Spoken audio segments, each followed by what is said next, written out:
হচ্ছে, যে কোনো একটা রাখেন।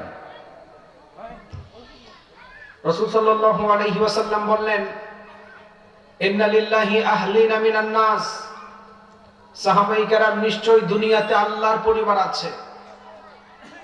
সাহাবায়ে কেরাম বলল, মান হুম ইয়া রাসূলুল্লাহ, দুনিয়াতে আল্লাহর পরিবার বলতে কাদেরকে বুঝালেন? আল্লাহর তো কোনো ওয়াইফ নাই, আল্লাহর তো কোনো সন্তান নেই, কাদেরকে আপনি আল্লাহর পরিবার বুঝালেন? রাসূল সাল্লাল্লাহু আলাইহি ওয়াসাল্লাম বলেন, হুম আহলুল কুরআনি ওয়া আহলুল্লাহি ওয়া খাসাতুহু। সাহাবায়ে কেরাম দুনিয়ার মধ্যে যারা কোরআনওয়ালা, কোরআনকে ভালোবাসে, কোরআনকে মহব্বত করে, কোরআনের কথা শুনতে চায়, কোরআনকে ভালোবাসে, তারা সবাই আল্লাহর পরিবার। সুবহানাল্লাহ বলেন। এর মাধ্যমে বোঝা গেল আপনারা যারা এখানে বসেছেন আপনারা সবাই আল্লাহর পরিবার। আমরা যারা বসেছি, যারা কথা বলতেছি, যারা আয়োজন করেছেন, সহযোগিতা করেছেন, তারাও আল্লাহর পরিবার। সুবহানাল্লাহ বলেন। আমি আপনাদের সামনে কোরআনুল কারীমের অসংখ্য আয়াত থেকে একটি আয়াত তেলাওয়াত করেছি। রাসূল সাল্লাল্লাহু আলাইহি ওয়াসাল্লামের অগণিত হাদিস থেকে একটি হাদিস পাঠ করেছি। এই আয়াত এবং হাদিসকে সামনে রেখেই তাফসীরে ইলমি, ইজাজে ইলমির আলোকে আপনাদের সামনে কথা বলে বিদায় নিব। তাফসীরে ইলমি কাকে বলে? উলামায়ে কেরামরা আছেন তারা ভালো করে জানে। তাফসীরে ইলমি বলা হয় বিজ্ঞানের বিশুদ্ধ দর্শনের আলোকে কোরআনের ব্যাখ্যা করা। বিজ্ঞানের বিশুদ্ধ দর্শনের আলোকে কোরআনের ব্যাখ্যা করতে গিয়ে দুনিয়াতে যদি কোনো অলৌকিকতা প্রকাশ পায় তাহলে ইজাজে ইলমি বলে। আল্লাহ তাআলা দুনিয়াতে মানুষদেরকে প্রেরণ করার পরে মানুষদের হেদায়েতের জন্য একটি কিতাব নাজিল করেছেন। সেই কিতাবটির নাম কি? আপনারা তো কথা বলেন না, কথা বুঝেন না আপনারা। সেই কিতাবের নাম কি? কোরআন। সারা পৃথিবীতে ৪৫০০ ধর্মের মানুষ আছে। ৪৫০০ ধর্মের মানুষ তারা নিজস্ব এক একটা বই অনুযায়ী তাদের জীবনকে তারা চালায়। হিন্দু ধর্মের মানুষ হিন্দু ধর্মের লিখিত বই অনুযায়ী তারা তাদের ধর্ম পালন করে। খ্রিস্টান ধর্মের মানুষ খ্রিস্টান ধর্মের বই অনুযায়ী তাদের জীবন যাপন করে। ইহুদি ধর্মের মানুষ ইহুদি ধর্মের লিখিত বই অনুযায়ী জীবন যাপন চালায়। ঠিক তেমনি ভাবে আপনি আমি কনভার্টেড মুসলিম নয়, আপনি আমি কুল্লু মাউলুদিন ইউলাদু আলাল ফিতরাতিল ইসলাম। জন্মগতভাবে মুসলমান হওয়ার কারণে আপনি মুসলমান, জন্মগতভাবে আপনার বাবা মুসলিম হওয়ার কারণে আপনি মুসলিম হয়েছেন, আপনি কনভার্টেড মুসলিম না। আপনি জানলে অবাক হবেন, রাসূল সাল্লাল্লাহু আলাইহি ওয়াসাল্লামের সিরাত, রাসূল সাল্লাল্লাহু আলাইহি ওয়াসাল্লামের উপর যেই কোরআন নাজিল হয়েছে সেই কোরআন স্টাডি করে ইহুদি খ্রিস্টান পর্যন্ত মুসলমান হয়ে যায়। সুবহানাল্লাহ বলেন। বড় বড় খ্রিস্টান রাসূলের সিরাত এবং কোরআন তেলাওয়াত করে তারা মুসলিম হয়ে গিয়েছে। সুবহানাল্লাহ বলেন। খ্রিস্টান ধর্মের অন্যতম একজন ব্যক্তি হচ্ছে মাইকেল এইচ হার্ট। উনি একটি বই লিখেছেন, the 100 ranking of the most influential personality in the world. উনি বই লিখেছেন সারা পৃথিবীতে 100 মহামনীষীর জিন্দেগি। এই বই লিখতে গিয়ে উনি আদম আলাইহিস সালামের জিন্দেগি সেখানে তুলে ধরেছেন, ইব্রাহিম আলাইহিস সালামের জিন্দেগি সেখানে তুলে ধরেছেন, মুসা আলাইহিস সালামের জিন্দেগি সেখানে তুলে ধরেছেন। খ্রিস্টান ধর্মের অন্যতম ব্যক্তি মাইকেল এইচ হার্ট বই লিখতে গিয়ে আলবার্ট আইনস্টাইনের কথা সেখানে তুলে ধরেছেন, আইজ্যাক নিউটনের কথা সেখানে তুলে ধরেছেন। The 100 ranking of the most influential personality in the world. এই বইটি লিখতে গিয়ে একজন খ্রিস্টান ব্যক্তিও আপনার নবী, আমার নবী মুহাম্মদুর রাসূলুল্লাহ সাল্লাল্লাহু আলাইহি ওয়াসাল্লামের জিন্দেগিকে সবার উপরে রেখেছেন। সুবহানাল্লাহ বলেন। ৪৫০০ ধর্মের মানুষ তাদের লিখিত বই অনুযায়ী চলাফেরা করে। ঠিক তেমনি ভাবে আপনি আমি কোরআন মানি, আল্লাহ তাআলা নাজিল করেছেন। এই কোরআন ৪৫০০ যত ধর্ম আছে সমস্ত ধর্ম বইয়ের চাইতে সবচাইতে দামি হওয়ার প্রথম নাম্বার কারণ হচ্ছে কোরআন এমন এক কিতাব। আপনাদের চিন্তা করেন কোন কোরআন আপনি পড়তেছেন, আপনি চিন্তা করেন নাই। কোরআন এমন এক কিতাব যে কিতাব ৪৫০০ অন্যান্য ধর্ম বইয়ের চাইতে সবচাইতে বেশি সারা ওয়ার্ল্ডে তেলাওয়াত করা হয়। সুবহানাল্লাহ বলেন। কিভাবে উদাহরণ দেই? আমাদের মহাকাশ নিয়ে যারা গবেষণা করে, আধুনিক জ্যোতির্বিজ্ঞানী, ওনারা দাবি করেন পৃথিবীর আহ্নিক গতি বার্ষিক গতি ঘূর্ণায়মানের ক্ষেত্রে সারা পৃথিবীতে একটা টাইমের ব্যবধান আছে। টাইমের ব্যবধান থাকার কারণে বাংলাদেশে এখন 8:30 বাজে, ইউনাইটেড স্টেট অফ আমেরিকার মধ্যে এখন দিনের বেলা। বাংলাদেশে এখন 8:30 বাজে। বাংলাদেশের সঙ্গে পাকিস্তানের টাইম মিলাবেন, টাইমের ব্যবধান খুঁজে পাবেন। বাংলাদেশের সঙ্গে ইংল্যান্ডের টাইম মিলাবেন, টাইমের ব্যবধান খুঁজে পাবেন, মিল খুঁজে পাবেন না। বাংলাদেশের সঙ্গে আপনি নেদারল্যান্ডের টাইম মিলাবেন, দেখবেন বাংলাদেশের রাতের বেলা, ইংল্যান্ডে এখন দিনের বেলা। পৃথিবীর আহ্নিক গতি, বার্ষিক গতি ঘূর্ণায়মানের ক্ষেত্রে যেহেতু একটা টাইমের ব্যবধান রয়েছে, আধুনিক জ্যোতির্বিজ্ঞানীদের দাবি অনুযায়ী, তাদের তথ্য অনুযায়ী বোঝা যায় সারা পৃথিবীর কোন না কোন দেশের মধ্যে মুসলিম রয়েছে। টাইমের ব্যবধান থাকার কারণে সারা পৃথিবীর কোন না কোন দেশের মধ্যে মুসলিম থাকার কারণে প্রতিনিয়ত আজান হয়। টাইমের ব্যবধান থাকার কারণে আজান হওয়ার ফলে মুসলমানরা মসজিদের মধ্যে নামাজ পড়ার জন্য চলে যায়। এর মাধ্যমেই বোঝা যায় সারা পৃথিবীর অন্যান্য ধর্ম বইয়ের চাইতে 24 ঘন্টা কোরআন তেলাওয়াত করা হয়। সুবহানাল্লাহ বলেন। এই কোরআন সারা পৃথিবীর মধ্যে তাফসীরে ইলমির আলোকে, ইজাজে ইলমির আলোকে সবচাইতে দামি হওয়ার অন্যতম কারণ হচ্ছে এই কোরআন এমন এক কিতাব, যে কিতাবের হাফেজ সারা ওয়ার্ল্ডের মধ্যে খুঁজে পাবেন, কিন্তু আপনি একজন বাইবেলের হাফেজও খুঁজে পাবেন না, ঠিক কিনা বলেন? আর এই কোরআন এমন এক কিতাব, যেই কিতাবের আইনকে সমাজে বাস্তবায়ন করার জন্য, যেই কিতাবের আইনকে সমাজে এস্টাবলিশ করার জন্য লক্ষ লক্ষ যুবকরা অকাতরে তাদের জীবন দিয়েছেন, ঠিক কিনা বলেন? এখনো যদি কোনো মানুষ চিন্তা করে কোরআনের বিরোধিতা করবে, মনে রাখবেন আবু জাহেলের মতো তার হালত হবে।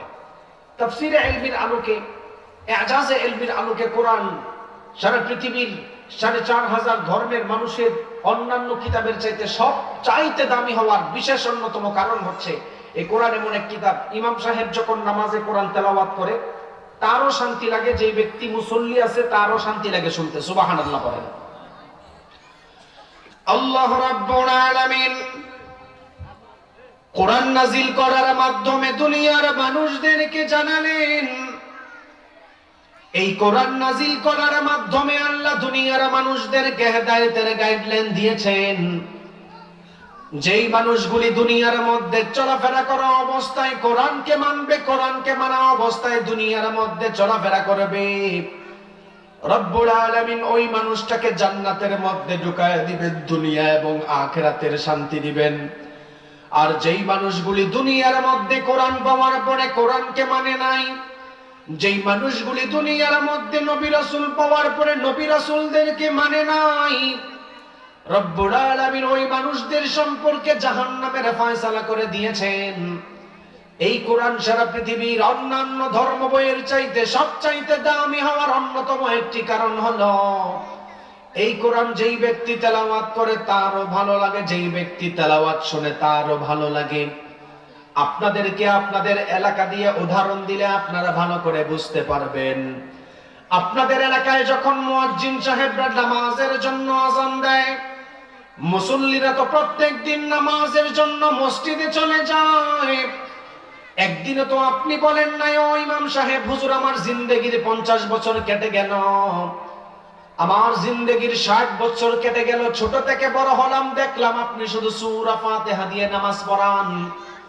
ও হুজুর আজকে সূরা ফাতিহার তেলাওয়াত বাদ দিয়ে বুখারীর শেষ হাদিস দিয়ে নামাজ পড়ান, এই কথা বলা কি কোনো সম্ভব আছে? আপনি যেমন ভাবে ইমাম সাহেবকে কোনোদিন এই কথা বলতে পারেন নাই, আপনি মক্কা মদিনার ইমাম সাহেবদের দিকে তাকায়া দেখবেন, যারা হজ করেছেন, উমরা করেছেন, তাদেরকে আপনি প্রশ্ন করে দেখবেন, ইমাম সাহেবরা যখন মক্কা মদিনায় নামাজের জন্য দাঁড়িয়ে যায়, তেলাওয়াত শুরু করে দেয়, সঙ্গে সঙ্গে পিছনে মুসল্লিরা হাউমাউ করে কাঁদে। এর মাধ্যমেই বোঝা যায় কোরআন এমন এক কিতাব, যেই ব্যক্তি তেলাওয়াত করে তার দিলটাও শান্তি হয়ে যায়। যেই ব্যক্তি তেলাওয়াত শুনে, তাফসীর শুনে, ওই মানুষটার দিলটাও শান্তি হয়ে যায়। সুবহানাল্লাহ। এই কোরআন সারা পৃথিবীর মধ্যে দামি হওয়ার অন্যতম বিশেষ কারণ হলো বিশ্বনবী সাল্লাল্লাহু আলাইহি ওয়াসাল্লাম বুখারীর বর্ণনায় জানালেন, মান ক্বারাআ হারফাম মিন কিতাবিল্লাহি ফালাহু হাসানা ওয়াল হাসানাতু বিআশরি আমসালিহা। ও সাহাবায়ে কেরাম, আমার উম্মতের মধ্যে যেই সমস্ত উম্মতগুলি কোরআন তেলাওয়াত করবে, প্রতি অক্ষরে অক্ষরে আল্লাহ তাআলা বান্দার আমলনামায় 10টা নেকি লিখে দিবেন। সাহাবায়ে কেরাম আমার নবীকে বলল, ইয়া রাসূলুল্লাহ, আপনি তো বলেছেন প্রতি অক্ষরে অক্ষরে আল্লাহ 10টা নেকি দিবেন। উম্মতের মধ্যে যদি কোনো উম্মত আলিফ লাম মিম 3টা একত্রিত উচ্চারণ করে, তাহলে কি 3টা অক্ষরের কারণে 10টা নেকি হবে নাকি? আমার নবী সাহাবায়ে কেরামদেরকে জানানো, ও সাহাবায়ে কেরাম দিলের কান লাগায় শুনে নাও, আমার উম্মতের মধ্যে যেই সমস্ত উম্মতগুলি আলিফ উচ্চারণ করবে আলাদা 10টা নেকি দিবেন, লাম উচ্চারণ করার কারণে আল্লাহ আলাদা 10টা নেকি দিবেন, মিম উচ্চারণ করার কারণে 3টা অক্ষর উচ্চারণ করার কারণে আল্লাহ তাআলা বান্দার আমলনামায় 30টা নেকি লিখে দিবেন। সুবহানাল্লাহ। এই কোরআন আপনি তো চিন্তা করেন কোরআন পড়ার দরকার নাই, শুধু আলিফ লাম মিম উচ্চারণ করছি 30টা নেকি দিবেন। সুবহানাল্লাহ বলেন। আল্লাহ রাব্বুল আলামিন কোরআন নাযিল করার মাধ্যমে দুনিয়ার মানুষদেরকে হেদায়েতের গাইডলাইন দিয়েছেন। আমি কেন বলি এই কোরআন সারা পৃথিবীর সবচাইতে দামি হওয়ার অন্যতম আরেকটা কারণ হলো বিশ্ব নবী সাল্লাল্লাহু আলাইহি ওয়াসাল্লাম সাহাবায়ে কেরামদেরকে জানানো, ইকরাউল কুরআন ফাইন্নাহু ইয়াতি ইয়াউমাল কিয়ামাতি শাফিআন লিআসহাবিহি।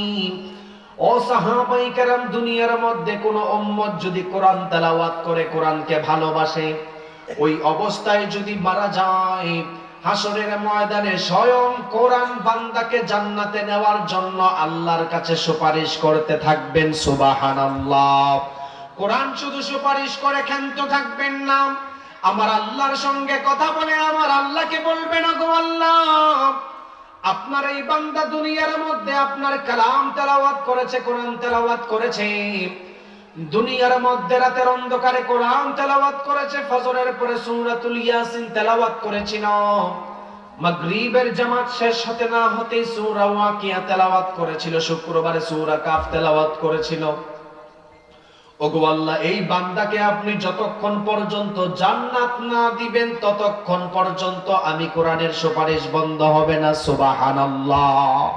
কোরআন সারা পৃথিবীর মধ্যে দামি হওয়ার অন্যতম আরেকটা বিশেষ কারণ হলো আল্লাহর নবী সাহাবায়ে কেরামদেরকে জানানো, সাহাবায়ে কেরাম শুনে নাও, ইন্না লিল্লাহি আহলিনা মিনান নাস, নিশ্চয় দুনিয়ার মধ্যে আল্লাহর পরিবার রয়েছে। সাহাবায়ে কেরাম আমার নবীকে বলল, মান হুম ইয়া রাসূলুল্লাহ, আল্লাহর পরিবার কারা? আল্লাহর পরিবার তো দুনিয়াতে কেউ নাই, আল্লাহর তো কোনো ওয়াইফ নেই, আল্লাহর তো কোনো সন্তান নেই, কাদেরকে আপনি আল্লাহর পরিবার বলে ঘোষণা করলেন? আপনি জানলে অবাক হবেন, আল্লাহর নবী ১৫০০ বছর আগে উম্মতদেরকে ঘোষণা করেছেন, উম্মতরা শুনে নাও, যেই সমস্ত উম্মতগুলি দুনিয়ার মধ্যে কোরআন ওয়ালা, কোরআনকে ভালোবাসবে, কোরআন তেলাওয়াত করবে, নিজেও কোরআন শিখবে, মানুষদেরকে শিক্ষা দিবে, ওই মানুষটা আল্লাহর পরিবারে পরিগণিত হয়ে যাবে, আল্লাহ ওই মানুষটাকে ছাড় দিয়ে দিবেন। সুবহানাল্লাহ।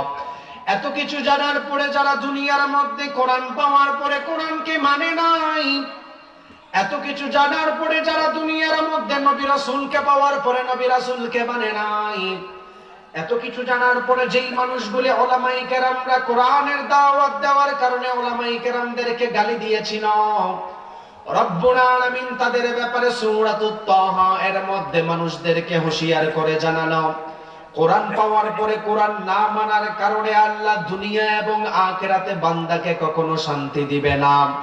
আল্লাহ রাব্বুল আলামিন বললেন, ওয়ামান আ'রাদা আন যিকরি ফাইন্না লাহু মাঈশাতান দানকা ওয়া নাহশুরুহু ইয়াওমাল কিয়ামাতি আ'মা ক্বালা রাব্বি লিমা হাশারতানি আ'মা ওয়া ক্বাদ কুনতু বাসীরা ক্বালা কাযালিকা আতাতকা আয়াতুনা ফানাসিতাহা ওয়া কাযালিকাল ইয়াওমা তুনসা।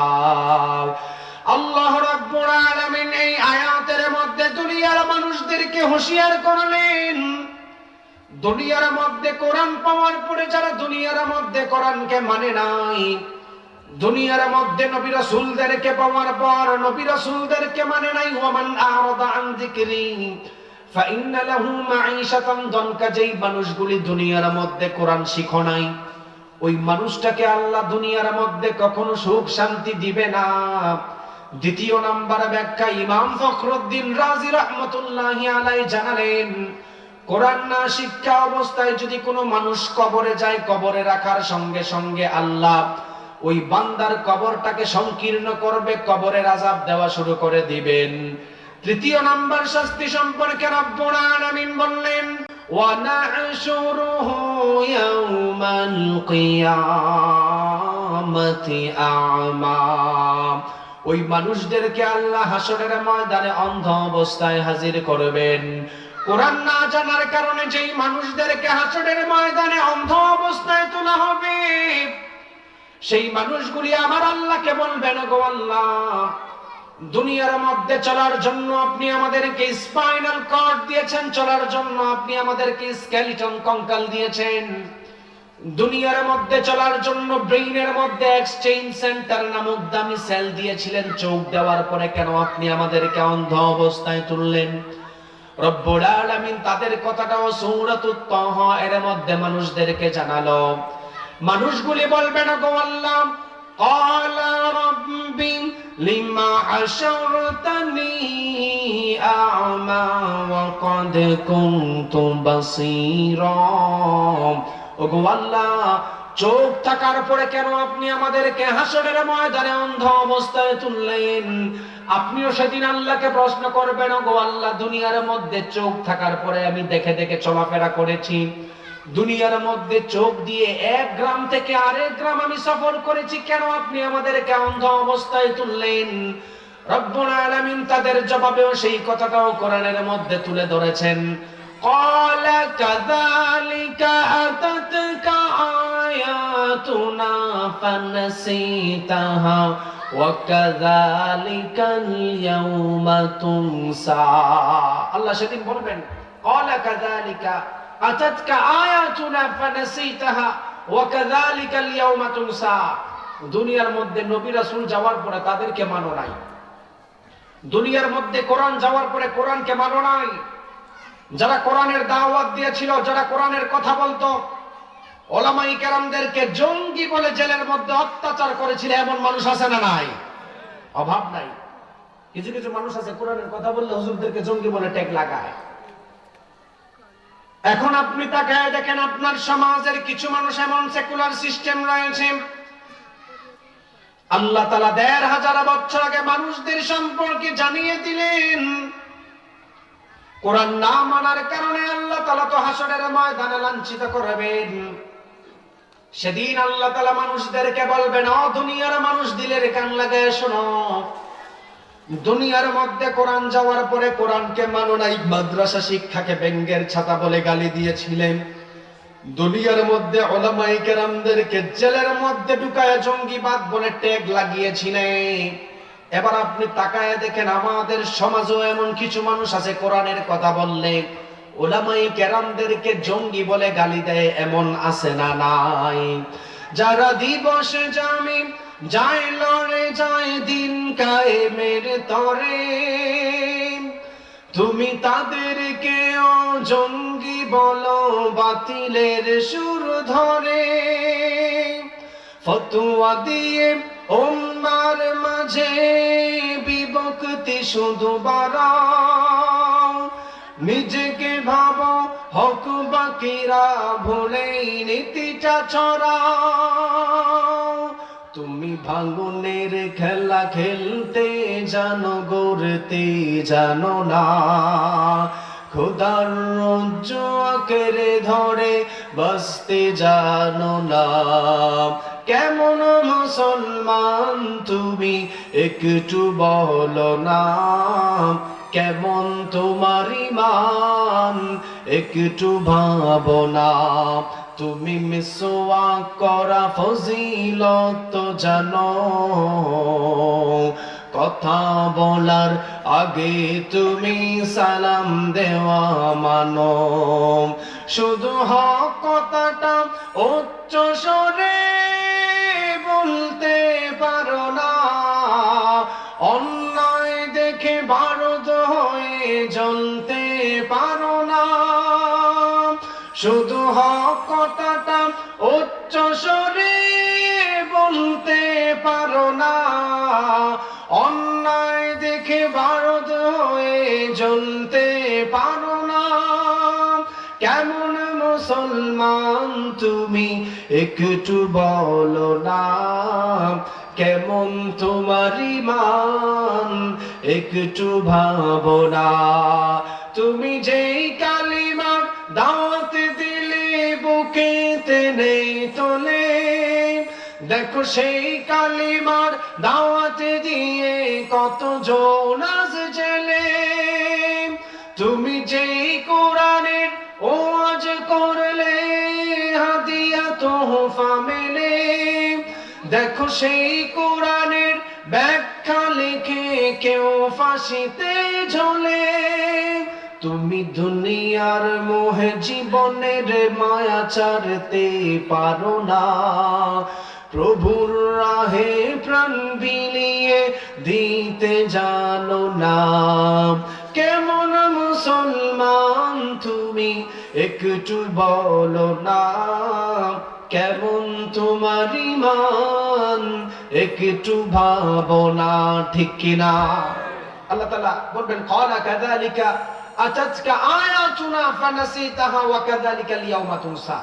উলামায়ে কেরামদেরকে, নবী রাসূলদেরকে ভণ্ড বলে গালি দেওয়ার কারণে আল্লাহ মানুষদেরকে অন্ধ অবস্থায় হাসরের ময়দানে তুলবেন। তাফসীরে ইলমির আলোকে, ইজাজে ইলমির আলোকে কোরআন সারা পৃথিবীর মধ্যে ৪৫০০ ধর্ম বইয়ের চাইতে সবচাইতে দামি হওয়ার অন্যতম কারণ হচ্ছে এই আধুনিক টেকনোলজির সঙ্গে কোরআনের কোনো দ্বন্দ্ব নাই। সুবহানাল্লাহ বলেন। আমাদের সমাজের অধিকাংশ শিক্ষিত মানুষ চিন্তা করে, তারা সায়েন্স নিয়ে পড়াশোনার কারণে তারা দাবি করে হয়তো কোরআন পুরাতন কিতাব। অনেক মানুষ কোরআনকে হুজুরদের কিতাব, মোল্লাদের কিতাব মনে করে। আপনি জানলে অবাক হবেন, এই দুনিয়াতে অধিকাংশ বিজ্ঞানের উন্নতি হয়েছে কোরআন থেকে সোর্স নিয়ে। সুবহানাল্লাহ বলেন। এর একটা উদাহরণ দেই, সবাই আমার সাথে দুইটা হাত তুলেন, একটু কষ্ট করে দুই হাত তুলেন। আমাদের দুই হাতে আঙ্গুল আছে কয়টা? আরো জোরে বলেন। হাত আছে কয়টা? আঙ্গুল আছে কয়টা? 10টা। বসেন, আপনাদেরকে উদাহরণ দিই। যে সমস্ত মানুষ তাফসীরে ইলমির আলোকে, ইজাজে ইলমির আলোকে তাফসীর করতেছে, সমাজের উচ্চ শিক্ষিত মানুষরা চিন্তা করে মাদ্রাসায় পড়লে হয়তো উলামায়ে কেরামরা বিজ্ঞান সম্পর্কে কিছু জানবেন। আপনি জানলে অবাক হবেন, আপনার যে বিজ্ঞান স্যাটেলাইটের যুগে উন্নত হওয়ার কারণে ফিঙ্গারপ্রিন্টের তথ্য আপনাকে মাত্র 1856 সালে দিয়েছেন। বিজ্ঞানের দাবি অনুযায়ী 1856 সালের আগে দুনিয়ার মানুষ ফিঙ্গারপ্রিন্টের তথ্য জানতো না। অথচ আল্লাহ রাব্বুল আলামিন ১৫০০ বছর আগে সূরাতুল কিয়ামা এর ৩ এবং ৪ নম্বর আয়াতে ১৫০০ বছর আগে ফিঙ্গারপ্রিন্টের তথ্য দিয়েছেন। সুবহানাল্লাহ বলেন। আপনাদের এলাকায় কেউ যদি জায়গা জমি ক্রয় করে, এখানে হাতের ছাপ দেন কি দেন না? আপনারা মনে হয় দেন না নাকি? এদিকে আইন রকম সবাই দেয়, হাতের ছাপ দেয়। বিজ্ঞানের দাবি হচ্ছে 1856 সালের আগে হাতের ছাপের কথা কেউ জানতো না, বিজ্ঞানের দাবি। আর আপনার সন্তানকে যে আপনি মাদ্রাসায় পড়ান, সেই কোরআনের মধ্যে আল্লাহ ১৫০০ বছর আগে আপনার হাতের ছাপের ইতিহাস পর্যন্ত তুলে ধরছেন। সুবহানাল্লাহ পড়েন। আল্লাহ রাব্বুল আলামিন কোরআন নাজিল করার মাধ্যমে সমস্ত কিছুর সমাধান দিয়েছেন। আমাদের সমাজের মানুষ বিজ্ঞান শিখার কারণে উলামায়ে কেরামদেরকে গুরুত্ব দেয় না। আমাদের সমাজের মানুষ বিজ্ঞান শিখার কারণে উলামায়ে কেরামদেরকে কাঠমোল্লা বলে গালি দেয়। আমাদের সমাজের মানুষ চিন্তা করে সায়েন্স নিয়ে পড়াশোনা করার কারণে উলামায়ে কেরামদেরকে কাঠমোল্লা বলে গালি দেয়। আপনি জানলে অবাক হবেন যে ফিঙ্গারপ্রিন্টের তত্ত্ব আপনার বিজ্ঞান মাত্র 1856 সালে জানাইছেন। রব্বুল আলামিন ১৫০০ বছর আগে সূরাতুল কিয়ামা এর ৩ এবং ৪ নম্বর আয়াতে এই ফিঙ্গারপ্রিন্টের তথ্য আল্লাহ মানুষদেরকে সুন্দর করে তুলে দিয়েছেন। সুবহানাল্লাহ। আল্লাহ রাব্বুল আলামিন বললেন, আয়াহসাবুল ইনসানু আল্লান নাজমা'a ইযামা বালা কাদিরিনা আলা আন নুসাউইয়া বানানা।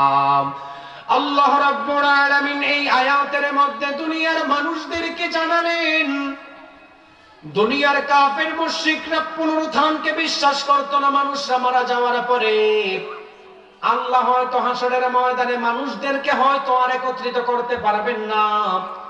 আপনি জানলে অবাক হবেন। এই আজাজে ইলমির আলোকে এই তাফসীর খুলে দেখবেন, আল্লাহ তাআলা কাফের মুশরিকদেরকে বলেছেন, দুনিয়ার কাফের মুশরিকরা তাকায়া দেখো, হাসরের ময়দানে আমি আল্লাহ বান্দার হাতের অগ্রভাগ রেখা পর্যন্ত তোলার ক্ষমতা রাখি। সুবহানাল্লাহ।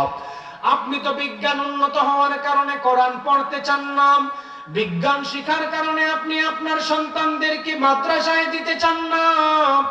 আপনাদেরকে অন্যতম আরেকটা উদাহরণ দিলে আপনারা ভালো করে বুঝতে পারবেন। আমাদের সমাজের বিজ্ঞান উন্নত হওয়ার পরে 2023-24 সালে হয়তো আপনাদেরকে জানিয়েছেন সূর্য ঘুরে নাকি পৃথিবী ঘুরে, এই সমাধান মাত্র কিছুদিন আগে বিজ্ঞান আপনাদেরকে জানিয়েছেন। যে সায়েন্স নিয়ে আপনি বড়াই করেন, রব্বুল আলামিন ১৫০০ বছর আগে সূরাতুল ইয়াসিনের মধ্যে সূর্য ঘুরে নাকি পৃথিবী ঘুরে এর সমাধানও আল্লাহ দিয়ে দিয়েছেন। সুবহানাল্লাহ। আল্লাহ রাব্বুল আলামিন বললেন, ওয়াশ-শামসু তাজরি লিমুস্তাকাররিন লাহা যালিকা তাকদীরুল আজিজিল আলীম ওয়াল কমারা قدرناه منازل حتى عاد كالعرجون القديم لا الشمس ينبغي لها أن تدرك القمر ولا الليل سابق النهار وكل في فلك يسبحون سبحان الله। আল্লাহ তাআলা ১৫০০ বছর আগে বলছেন। বিজ্ঞান দাবি করে সূর্য ঘুরে নাকি পৃথিবী ঘুরে কিছুদিন আগে মানুষদেরকে জানাইছে। কিন্তু আপনি যে কিতাবকে পুরাতন কিতাব মনে করতেছেন এই প্যান্ডেলের নিচে কোন কিতাব থেকে হুজুররা বলে, শুনেন কোন কিতাব থেকে। এমন কিছু তথ্য আপনাদেরকে দিব, হয়তো আগের উলামায়ে কেরাম থেকে শুনেছেন কিনা জানি না, সামনে এমন কিছু তথ্য আপনাদের শরীর থেকে দিব। আল্লাহ তাআলা বলেন, চন্দ্রকে চলার জন্য আল্লাহ তাআলা আলাদা রাস্তা দিয়েছেন। সুবহানাল্লাহ পড়েন। সূর্যকে চলার জন্য আল্লাহ আলাদা রাস্তা দিয়েছেন। চন্দ্র কখনো সূর্যের রাস্তায় চলাফেরা করতে পারে না। আল্লাহ রাব্বুল আলামিন ১৫০০ বছর আগে দুনিয়ার মানুষদেরকে জানালেন, চন্দ্রকে চলার জন্য আমি আল্লাহ আলাদা রাস্তা দিয়েছি। চন্দ্র কখনো সূর্যের রাস্তায় চলাফেরা করতে পারে না, সূর্য কখনো চন্দ্রের রাস্তায় চলাফেরা করতে পারে না। রাত যেমন দিনের উপর কায়েম হতে পারে না, দিন তেমন রাতের উপর কায়েম হতে পারে না। রব্বুল আলামিন ১৫০০ বছর আগে বিজ্ঞানময় সূরাতুল ইয়াসিনের মধ্যে জানানো, ওয়া কুল্লুন ফি ফালাকি ইয়াসবাহুন, সমস্ত কিছু তার আপন আপন গতিপথে চলাফেরা করে। সুবহানাল্লাহ। এক নাম্বার আমরা প্রমাণ পেলাম সূর্য ঘুরে নাকি পৃথিবী ঘুরে, কোরআন থেকে প্রমাণ পেলাম। এবার আসেন আল্লাহর নবীর হাদিস থেকে জানি। আমার নবীর হাদিসের সঙ্গে আধুনিক টেকনোলজির কোনো দ্বন্দ্ব নাই। আল্লাহর নবী আবু যর রাদিয়াল্লাহু তাআলা আনহুকে বলল, ও আবু যর, সূর্য প্রত্যেক দিন পূর্ব দিক থেকে ঘুরে গিয়ে পশ্চিম দিকে কই যায়, তুমি আমাকে একটু সুন্দর করে জানায় দাও।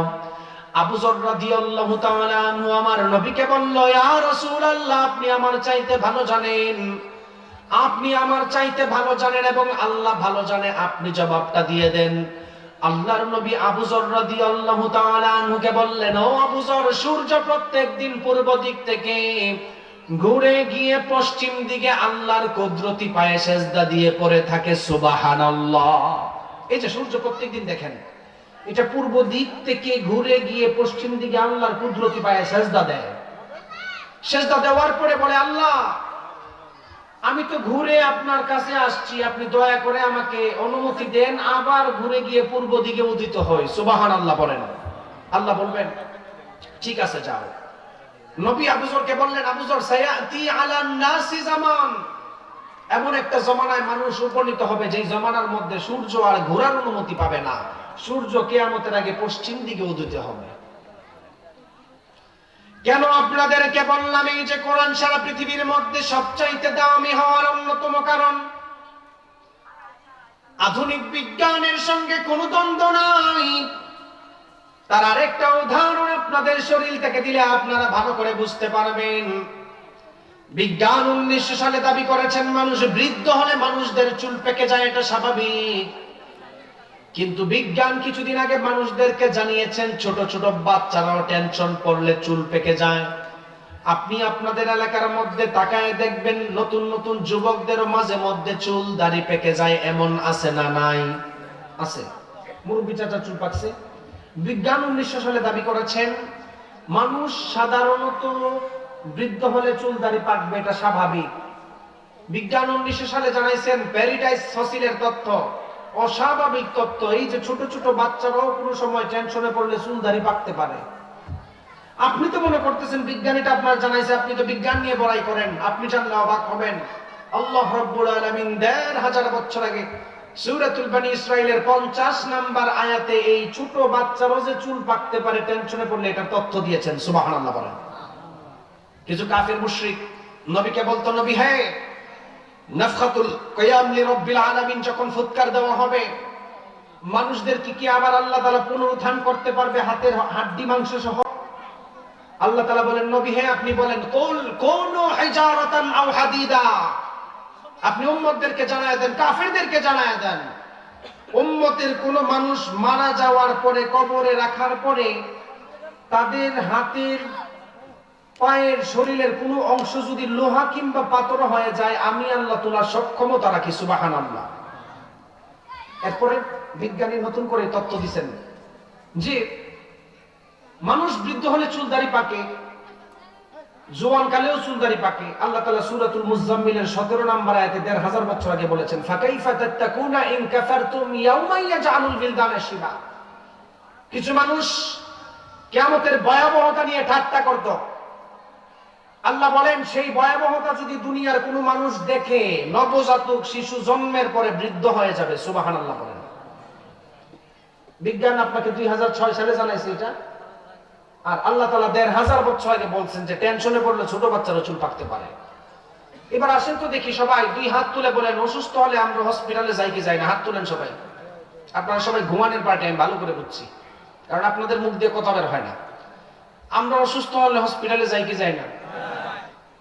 জাননি সবাই? এবার বসেন, বলি। এখানে অধিকাংশ যুবক ভাইদেরকে যদি আমি প্রশ্ন করি, এই দুনিয়াতে মানুষ অসুস্থ হওয়ার পরে যে চিকিৎসা নিতে যায়, এই চিকিৎসা বিজ্ঞান কোথা থেকে আসলো? আমাদের অধিকাংশ শিক্ষিত যুবক ভাইরা দাবি করবেন এটা ল্যাটিনরা বানিয়ে দিয়ে গেছেন, ইহুদি খ্রিস্টানদের তৈরি। আজকের এই কানজার বারাত মাহফিল থেকে নতুন একটা তথ্য দিয়ে যায়, আপনি অসুস্থ হলে হসপিটালে যান। এই পৃথিবীতে যত আধুনিক চিকিৎসা বিজ্ঞান দেখেন, একজন মুসলিম ডক্টর মুহাদ্দিস সর্বপ্রথম তৈরি করেছেন। সুবহানাল্লাহ বলেন। মুসলিম ডক্টর আবুল কাসিম আল জাহরাবি রাহমাতুল্লাহ আলাইহি স্পেনের একজন মুহাদ্দিস ছিলেন। উনি সর্বপ্রথম চিকিৎসা বিজ্ঞানের উপর 30 খণ্ড বই লিখেছেন। কয় খণ্ড? 30 খণ্ড। এখনো পর্যন্ত আপনার বাংলাদেশের কোনো এমবিবিএস, কোন মানুষ যদি এফসিপিএস, এফআরসিএস এর ডক্টরেট আনতে যায়, আবুল কাসিম আল জাহরাবি রাহমাতুল্লাহ আলাইহির থিওরি অনুযায়ী ডক্টরেট পাস করা লাগে। সুবহানাল্লাহ পড়েন। কেন এই তথ্য বললাম? আবুল কাসিম আল জাহরাবি রাহমাতুল্লাহ আলাইহি সর্বপ্রথম যখন চিকিৎসা বিজ্ঞান চিকিৎসা উন্নত করেছেন, মানুষরা ওনার কাছে স্পাইনাল কর্ডের ব্যথা নিয়ে যেত, দাঁতের ব্যথা নিয়ে যেত। উনি ২৫০ যন্ত্র বানাইছেন। এখনো পর্যন্ত সেই ২৫০ যন্ত্রের স্ট্রাকচার অনুযায়ী যন্ত্র বানানো হয়। উনি প্রেসক্রিপশন দিতেন বিসমিল্লাহ দিয়ে। আপনারা যারা হসপিটালে যান দেখবেন, আপনার কোমরের ব্যথা থাকলে ডক্টর সাহেব কোমরের ব্যথার ওষুধ দেয় কি দেয় না? মাথা ব্যথা থাকলে মাথা ব্যথার ওষুধ দেয় কি দেয় না? প্রেসক্রিপশনের মধ্যে দেখবেন ও সব ওষুধ দেওয়া থাকে, কর্নারের মধ্যে আরএক্স লেখা থাকে। আরএক্স দেখছেন কিনা? আপনারা দেখেন নাই, অসচেতনতা এটা। আবুল কাসিম আল জাহরাবি রাহমাতুল্লাহ আলাইহি সর্বপ্রথম বিসমিল্লাহ দিয়ে প্রেসক্রিপশন লিখতেন। আমাদের এখনের ডক্টর সাহেবরা আরএক্স দিয়ে প্রেসক্রিপশন দেয়, কারণ কি? মুসলিম সভ্যতা ধ্বংস হওয়ার পরে ল্যাটিনরা বিসমিল্লাহর জায়গায় আরএক্স কে বসাইছেন। আরএক্স এর অন্যতম মিনিং, গুগলে সার্চ করবেন যুবক ভাইরা, আরএক্স এর অন্যতম মিনিং হচ্ছে ওই জমানার মিশরীয় গ্রিক দেবীকে অনুসরণ করা, মনে করা। তাদের আকীদা ছিল মিশরীয় গ্রিক দেবীকে যদি আমরা বছরে একবার তার কাছে যাই আমরা আর অসুস্থ হব না। নাউজুবিল্লাহ পড়েন। সুস্থতা দেওয়ার মালিক কে? অসুস্থতা দেওয়ার মালিক কে?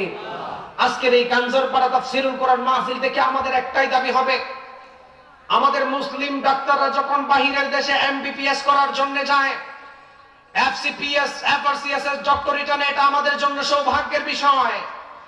আজকের এই মানুষ থেকে, এই তাফসীরুল কোরআন মাহফিল থেকে আমাদের একটাই দাবি থাকবে, আমাদের পূর্বপুরুষরা আধুনিক চিকিৎসা বিজ্ঞান উন্নত করেছেন, বিসমিল্লাহ দিয়ে প্রেসক্রিপশন লিখেছেন। আমাদের মুসলিমরা যদি এখন থেকে আবার নতুন করে প্রেসক্রিপশন দিতে চায়, আরএক্স কে বর্জন করে বিসমিল্লাহ দিয়ে প্রেসক্রিপশন দেওয়া চাই, ঠিক কিনা বলেন? আরএক্স বাদ দেন, ইহুদি ডাক্তার কি দিল আমার দেখার বিষয় না, খ্রিস্টান ডাক্তার আরএক্স লিখলো না, ঘোড়ার মাথা লিখলো, আমার দেখার বিষয় না। কিন্তু আপনি মুসলিম ডক্টর, আপনার সভ্যতাকে আপনার তুলে ধরা দরকার, ঠিক কিনা বলেন? দুনিয়ার কোন ইহুদি খ্রিস্টান, দুনিয়ার কোন নাস্তিক কখনো চাইবে না মুসলিম ধর্মের ঐতিহ্য উপরে উঠে যাক, ঠিক কিনা বলেন? উদাহরণ দিই, আমাদের সমাজের মানুষ 5 ওয়াক্ত নামাজ পড়ে। আপনি তো চিন্তা করতেছেন টেকনাফ কাঞ্জারপাড়া জামে মসজিদে আপনি নামাজ পড়েন, আপনার নামাজ নিয়ে আপনি নামাজ পড়তেছেন, আল্লাহ হয়তো আখিরাতে আপনাকে ফয়সালা দিবেন, দুনিয়াতে কোনো ফায়দা নাই। আপনার এই নামাজটাকে নিয়ে ইহুদি খ্রিস্টান পর্যন্ত রঙ্গ তামাশা করে। উদাহরণ দিই আপনাদেরকে, আমাদের পাশের দেশ, বিখ্যাত দেশ পাকিস্তান। পাকিস্তানের একজন বিখ্যাত ডক্টর, ডক্টর মাজেদ-জামান উসমানী, উনি ইউরোপ একটা ইউনিভার্সিটিতে গিয়েছেন ফিজিওথেরাপির উপর শিক্ষা নেওয়ার জন্য, ইউরোপের ইউনিভার্সিটিতে। সেখানে যাওয়ার পরে তিনি 2 জন বড় বড় প্রফেসরদের কাছে ওনার দায়িত্ব পড়েন। একজন হচ্ছে চার্লস ফকনার, আরেকজন হচ্ছে স্মিথ অ্যান্ড্রিস। ওনাদের কাছে যখন উনি ফিজিওথেরাপি শিক্ষা নিতে যায়, পাকিস্তানের ডক্টর মাজেদ-জামান উসমানী থিসিস লিখেছেন।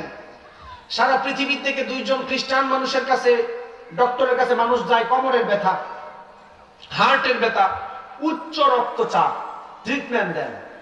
পাকিস্তানের ডক্টর লিখেছেন, ইহুদি খ্রিস্টানদের কাছে কোনো মানুষ যদি উচ্চ রক্তচাপ কমানোর জন্য যায়, কোমরের ব্যথা কমাতে যায়, মাথা ব্যথা কমাতে চায়, এক্সচেঞ্জ সেন্টার যে গরম হয় এটা কমাতে চায়, তাহলে তারা মুসলিম ধর্মের নামাজের ব্যায়াম শিক্ষা দেয়। সুবহানাল্লাহ বলেন। আপনি তো চিন্তা করেন নামাজ পড়লে হয়তো আল্লাহ দুনিয়ার মধ্যে ফায়দা দিবে না, আপনি চিন্তা করেন নামাজ পড়লে হয়তো আল্লাহ আখিরাতে ফয়সালা দিবেন।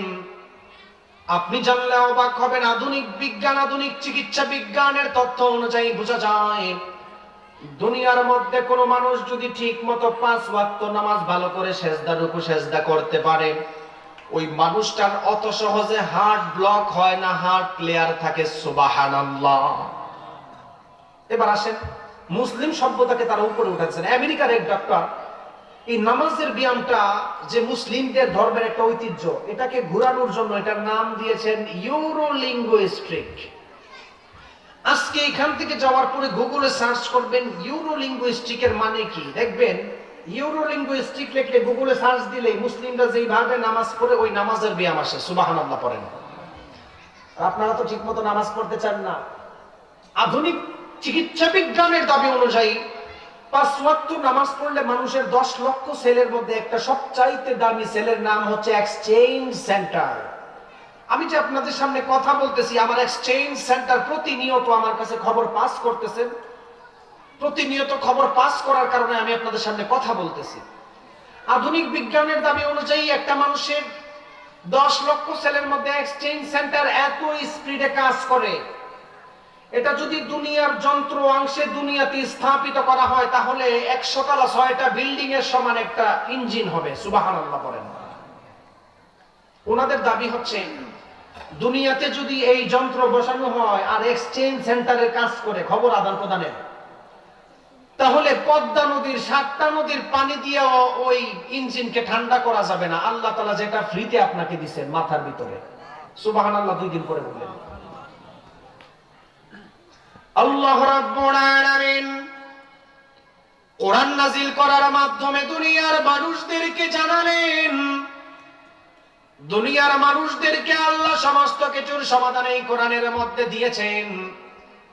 আপনি তো আল্লাহর কাছে চোখ চান নাই, আল্লাহ তাআলা আপনাকে চোখ দিয়েছেন। আল্লাহর কাছে তো আপনি হাত চান নাই, আল্লাহ তাআলা না চাইতেই আপনাকে হাত দিয়েছেন। না চাইতে আল্লাহ তাআলা আপনাকে ব্রেইন দিয়েছেন, না চাইতে আল্লাহ আপনাকে কিডনি দিয়েছেন, না চাইতে আল্লাহ বাতাসের মধ্যে অক্সিজেন মিলায়া দিয়েছেন। সুবহানাল্লাহ। একটা মানুষ প্রতিদিন প্রায় 8 লক্ষ টাকা অক্সিজেন ফ্রিতে তারা গ্রহণ করে আর ছাড়ে, ফ্রিতে। বাতাসের মধ্যে 21% অক্সিজেন মিলিত থাকলে একটা মানুষ স্বাভাবিক জীবন জিন্দেগি পার করতে পারে। আল্লাহ তাআলা সেটা বুঝেই যে বাতাসের মধ্যে 21%ই অক্সিজেন রাখছেন। সুবহানাল্লাহ করেন। 21%-এর উপরে যদি কোনো কারণে 1% বেড়ে যায় মানুষ মারা যাবে। 21% থেকে কোনো কারণে যদি 1% কমে যায় মানুষ শ্বাসকষ্টে মারা যাবে। আর আপনি রাতের বেলায় ঠিক মতো আল্লাহকে সেজদা দিতে চান না। আল্লাহ তাআলা আপনাকে দুনিয়াতে বাঁচানোর জন্য একটা হাওয়াকে পর্যন্ত আপনার কন্ট্রোলে রেখে দিয়েছেন। সুবহানাল্লাহ বলেন। এবার আসেন আমাদের জিন্দেগির একটা পরিসংখ্যান আমরা করি। শুধু ওয়াজ শুনলেন চলে গেলেন, কিছু শিখলেন না, হবে না। আমার শায়েখ ও মুর্শিদ আল্লামা মুফতি ওলিউর রহমান বরনবী হাফিজাহুল্লাহ ওনার থেকে একটা পরিসংখ্যান আমি মানুষদের পরিসংখ্যান জেনেছি। মানুষদের জিন্দেগি দুনিয়া থেকে মৃত্যু পর্যন্ত এভারেজে 60 বছর ধরলাম। কয় বছর? এই তথ্য শোনার পরে রাতের বেলা চিন্তা করেন আপনার জিন্দেগি কিভাবে কাটালেন। কোন মানুষ যদি দুনিয়া থেকে মৃত্যু পর্যন্ত 60 বছর জিন্দেগিতে একটা কাজ কন্টিনিউ 1 ঘন্টা করে করে প্রতিদিন, তাহলে তার জিন্দেগি থেকে 2.5 বছর চলে যায়। দুনিয়া থেকে মৃত্যু পর্যন্ত কোন মানুষ যদি স্বাভাবিক থাকতে চায় 8 ঘন্টা ঘুমানোর প্রয়োজন। দুনিয়া থেকে মৃত্যু পর্যন্ত কোন মানুষ যদি 8 ঘন্টা প্রতিদিন ঘুমায়, 60 বছর জিন্দেগির মধ্যে তার 20 বছর ঘুমের মধ্যে কেটে গেল। একটা মানুষ তার জিন্দেগি চলার জন্য ন্যূনতম 6 ঘন্টা কাজ করা প্রয়োজন। ধরলাম 60 বছর থেকে দুনিয়া থেকে 60 বছর পর্যন্ত মৃত্যু পর্যন্ত কোন মানুষ যদি 6 ঘন্টা একটা কাজ করে জীবন চালানোর জন্য, 8 ঘন্টা কাজ করার 8 ঘন্টা ঘুমানোর কারণে 20 বছর নাই, 60 বছরের মধ্যে 6 ঘন্টা প্রতিদিন কাজ করার কারণে 15 বছর নাই। কয় বছর গেল? 35 বছর গেল। আজকে রাত্রে হিসাব মিলাবেন, হুজুর কি বলে গেল? 35 বছর শুধু ঘুম আর কাজে নাই। 60 বছর জিন্দেগির মধ্যে আপনার প্রতিদিন খাবারের তুলে 2 ঘন্টা মিনিমাম যায়, 5 বছর নাই। 35 আর 5-এ 40 বছর নাই, আছে আর মাত্র 20 বছর। এবার হিসাব করেন আপনি 1 কাপ চা খাইতে গেলে আধা ঘন্টা লাগান। একটা সিগারেট ধরালে কিছু কিছু আজারে মানুষ আছে দেখবেন 1 ঘন্টা লাগে একটা সিগারেট খায় কি খায় না। এই জীবনের পরিসংখ্যান অনুযায়ী বোঝা যায় আপনার আমার জিন্দেগি পুরাটাই বৃথা। ঠিক কিনা বলেন? এই বৃথা জিন্দেগিকে কিভাবে কাজে লাগাতে পারবেন একটা ফর্মুলা দিয়ে যায়। কোন মানুষ যদি সত্যিকারের নবীর আশিক রাসূল বনতে পারে, কোন মানুষ যদি সত্যিকারে আল্লাহর ইবাদতের সাথে সম্পৃক্ত থাকতে পারে, ওই বান্দা এশার নামাজের পরে যে 8 ঘন্টা ঘুমাবে, ওই 8 ঘন্টা ইবাদতে পরিণত হবে। সুবহানাল্লাহ বলেন। 8 ঘন্টা যদি ইবাদতে পরিণত হয় তাহলে 60 বছর জিন্দেগিতে 20 বছর ইবাদত। আল্লাহ রাব্বুল আলামিন কোরআন নাযিল করার মাধ্যমে সমস্ত কিছুর সমাধান দিয়েছেন। আমি বলেছিলাম আধুনিক বিজ্ঞানের সঙ্গে কোরআনের কোনো দ্বন্দ্ব নাই। বিজ্ঞান যত উন্নত আর বিকশিত হয়, মানুষগুলি বিজ্ঞান দেখবেন ততই কোরআনের কাছে ভিক্ষার থলি নিয়ে দাঁড়িয়ে যায়। তার অন্যতম আরেকটা উদাহরণ আপনাদের সামনে তুলে ধরি। এই যে আপনি বসে আছেন, আসমান জমিন কিভাবে সৃষ্টি হলো? বিজ্ঞানের ভাষায় বিগ ব্যাং থিওরি যেটাকে বলা হয়। আধুনিক বিগ ব্যাং থিওরির ব্যাখ্যা করেছেন স্টিফেন হকিং। উনি দাবি করেছেন দুনিয়ার আসমান জমিন সমস্ত কিছু একত্রিত ছিল, কোনো একটা ব্লাস্ট হওয়ার কারণে আলাদা আলাদা হয়েছে। আপনি জানলে অবাক হবেন, রব্বুল আলামিন ১৫০০ বছর আগে সূরাতুল আম্বিয়া এর ৩০ নম্বর আয়াতে পৃথিবী সৃষ্টির ইতিহাস আরো ১৫০০ বছর আগে তুলে ধরেছেন। সুবহানাল্লাহ। আল্লাহ রাব্বুল আলামিন বললেন, আওয়ালাম ইয়ারাল الذين كفروا أن السماوات والأرض كانتا رتقا ففتقناهما আল্লাহ রাব্বুল আলামিন বলেন দুনিয়ার কাফের মুশরিকরা কি তাকায় দেখে না আসমান জমিন যখন একত্রিত ছিল আমি আল্লাহর অর্ডারের কারণে আলাদা আলাদা হয়েছে বড় বড় মুফাসসিরিন کرام সেটাই দাবি করেন কানা শাইআম ওয়াহিদাম মিন গাজ আসলে আসমান জমিন সমস্ত কিছু একটা গ্যাসীয় কণার মতো ছিল আল্লাহর কোন শব্দ শোনার কারণে আসমান জমিন আলাদা আলাদা হয়ে গিয়েছেন সুবহানাল্লাহ এই পৃথিবী সৃষ্টির ইতিহাসটাকে ক্লিয়ার করার জন্য আরেকটা আয়াত দিয়ে প্রমাণ দেই রব্বুল আলামিন সূরাতুল হামিম সিজদার 14 নম্বর আয়াতে জানালেন ثم استوى إلى السماء وهي دخان فقال لها وللأرض ائتيا طوعا أو كرها আল্লাহ তাআলা এই আয়াতের মধ্যে ১৫০০ বছর আগে দুনিয়ার মানুষদেরকে ঘোষণা করলেন ও দুনিয়ার মানুষ আসমান জমিন যখন একত্রিত ছিল আমি আল্লাহর অর্ডারের কারণে ইচ্ছায় কিংবা অনিচ্ছায় তারা আলাদা আলাদা সেপারেট হয়েছে সুবহানাল্লাহ ইচ্ছায় অনিচ্ছায় আল্লাহ অর্ডার করছেন হতেই হবে কোরআন তাফসীরে ইলমির আলোকে সারা পৃথিবীর মধ্যে সবচাইতে দামি হওয়ার অন্যতম একটি কারণ হচ্ছে এই কোরআনের মধ্যে কোনো ভুল ধরা যাবে না কোনো ভুল নাই আপনারা কি বলেন কোরআনে কোনো ভুল আছে আর জোরে বলেন নাই কোরআনে ভুল ধরার জন্য আমাদের জমানার কিছু মানুষও চেষ্টা করে আমাদের আগের জমানারও কিছু মানুষ চেষ্টা করছেন একটা তথ্য দেই আপনাদেরকে ফেরাউনের কথা আল্লাহ তাআলা কোরআনুল কারীমের 114টা সূরার মধ্যে 44 সূরার মধ্যে আনছেন এর মানে মনে হয় ফেরাউন আল্লাহর ওলি নাকি কি বলেন কিছু কিছু মানুষ চুপ দেখা যায় মনে হয় ফেরাউনের ভালোবাসা তারা 114টা সূরার মধ্যে আল্লাহ 44 সূরার মধ্যে ফেরাউনের কথা আনছেন কয় সূরায় ৬২৬৬টা আয়াত নয় ৬২৩৬টা আয়াত ৬২৩৬ আয়াতের মধ্যে ৫৩২ আয়াতে আল্লাহ ফেরাউনের কথা আনছেন ৩১১৬ বছর পর আল্লাহ তাআলা মারা যাওয়ার পরে ফেরাউনের লাশকে তুলে ধরছেন ফেরাউন মারা যাওয়ার পরে ৩১১৬ বছর পর এই হিসাব যখন দেখলো ফ্রান্সের একজন বিখ্যাত প্রফেসর ছিলেন প্রফেসর ডক্টর মরিস বুকাইলি উনি কোরআন নিয়ে রিসার্চ করতেন মুসলিম ধর্মকে কিভাবে নিচে ফেলানো যায় উনি দেখলেন 114 সূরার মধ্যে ফেরাউনের কথা আনছেন ফেরাউন তো কোরআন নাজিল বহুত আগে মারা গেছে 532 আয়াতের মধ্যে ফেরাউনের কথা বললো ফেরাউন তো কোরআন নাজিল হওয়ার বহুত বছর আগে মারা গেছে কি কারণে আসলো কোরআনে অবশ্যই ভুল আছে আপনি কি মনে করেন আছে ভুল আছে নাই প্রফেসর ডক্টর মরিস বুকাইলি মনে মনে চিন্তা করতে লাগলেন কোরআনের মধ্যে এই তত্ত্ব আসা মানে এই কোরআনের মধ্যে গুজামিল রয়েছে উনি উনার জামানার প্রেসিডেন্ট ফ্রাঁসোয়া মিত্রাকে বলল স্যার মুসলিম ধর্মের কোরআন তেলাওয়াত করেছি কোরআনের মধ্যে ভুল আছে আপনি ফেরাউনের লাশটাকে মিশর থেকে প্যারিসের মধ্যে নিয়ে আসেন আমি প্রত্নতাত্ত্বিকভাবে গবেষণা করে দেখতে চাই সত্যি কি ফেরাউন পানিতে পইড়া মারা গেছে নাকি আপনি জানলে অবাক হবেন অনেক দিন রিসার্চ করার পর প্রফেসর ডক্টর মরিস বুকাইলি দেখলেন সত্যি ফেরাউন পানির মধ্যে পইড়া মারা গেছেন কোরআনের তথ্যটাই সত্য সুবহানাল্লাহ উনি মনে মনে চিন্তা করলেন হায় রে কোরআনটাকে আরো ভালো করে পড়ার দরকার উনি ফ্রান্সের ভাষায় কোরআনকে ট্রান্সলেট করলেন ফ্রান্সের ভাষায় ট্রান্সলেট করার পরে দেখলেন কোরআনের মধ্যে কোনো ভুল ধরতে পারে নাই উনি চিন্তা করলেন কোরআনটাকে আমি ইংলিশ ভাষায় ট্রান্সলেট করে পড়লে হয়তো কোরআনের মধ্যে ভুল ধরা যাবে আপনি জানলে অবাক হবেন প্রফেসর ডক্টর মরিস বুকাইলি ইংরেজি ভাষায় কোরআন তেলাওয়াত করলেন কোরআনের মধ্যে ভুল খুঁজে পান নাই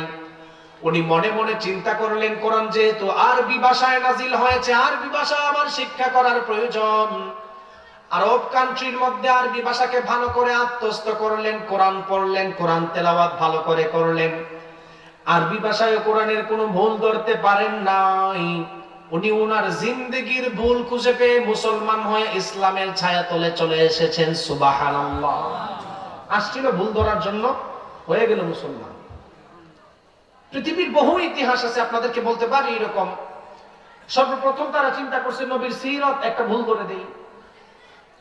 ঘোরাঘুরি করে দেখে নবীর সিরতে কোনো ভুল নাই, নিজের জিন্দেগিতে ভুল পেয়ে মিশরের পাদ্রী ফেলুবাস ইসলাম ধর্ম গ্রহণ করেছিল। সুবহানাল্লাহ বলেন। রাসূল সাল্লাল্লাহু আলাইহি ওয়াসাল্লামের আদর্শ, উনার উপরে আল্লাহ কোরআন নাজিল করেছেন। এই কোরআনের আইন যাদের ভিতরে থাকবে, কোরআনের মহব্বত যাদের ভিতরে থাকবে, ওই মানুষ কখনো মানুষদের উপর জুলুম করতে পারে না। ঠিক কিনা বলেন? আল্লাহ রাব্বুল আলামিন কোরআন নাজিল করার মাধ্যমে দুনিয়ার মানুষদেরকে সমস্ত কিছুর সমাধান দিয়েছেন। তার অন্যতম আরেকটা উদাহরণ হাদিস থেকে দিলে আপনারা ভালো করে বুঝতে পারবেন। আমার নবী এমন একজন আদর্শবান নবী ছিল। কেন আমার নবীকে রাহমাতুল লিল আলামিন নবী বলা হয়? আমার নবীর ভিতরে কোরআনের আদর্শ থাকার কারণে আমার নবী যেই দিক দিয়ে যেত সেই দিকেই মানুষগুলি আমার নবীর পিছনে ছুটতো। আমার নবীর আদর্শের কারণে অনেক খ্রিস্টান, অনেক ইহুদি সঙ্গে সঙ্গে তারা ইসলাম ধর্ম গ্রহণ করেছেন। সুবহানাল্লাহ। বিশ্ব নবী সাল্লাল্লাহু আলাইহি ওয়াসাল্লাম একদিন সাহাবায়ে কেরামদেরকে নিয়ে মজমা বসালেন। সাহাবায়ে কেরাম আমার নবীর আলোচনা শুনতে লাগলেন। এমন সময় একজন আনসারী সাহাবী হাজির হয়ে যায়। আনসারী সাহাবী হাজির হয়ে আমার নবীকে বলল, গো আল্লাহর নবী, আমার তো অভাব অনটন রয়েছে, আপনি আমাকে কিছু টাকা পয়সা ধার দেন, আপনি আমাকে কিছু টাকা পয়সা দেন। আপনি জানলে অবাক হবেন, রহমাতুল লিল আলামিন নবীর কাছে টাকা পয়সা ছিল না। আমার নবীর কাছে কোনো টাকা ছিল না। ডান দিকের বসা সাহাবায়ে কেরামদের দিকে তাকালেন, ডান দিকের সাহাবী কোনো কথা বলেন নাই। আমার নবী বাম দিকের সাহাবীর দিকে তাকালেন, বাম দিকের সাহাবীও কোনো কথা বলেন না। সবাই চোখ টাকা মানে উপস্থিত, কারোর কাছে টাকা নাই, আমার নবীর কাছেও টাকা নাই। সাহাবী যখন আল্লাহর নবীর কাছে টাকা চাইছিল, আল্লাহর নবীর কাছে টাকা ছিল না। এমন সময় ওই জমানার সবচাইতে বড় ইহুদি পণ্ডিত হাজির হয়ে আমার নবীকে বলল, নবী মুহাম্মদ, আপনার কাছে আপনার সাহাবী টাকা ঋণ চাইছে, আপনি ভালো করে দিতে পারেন নাই।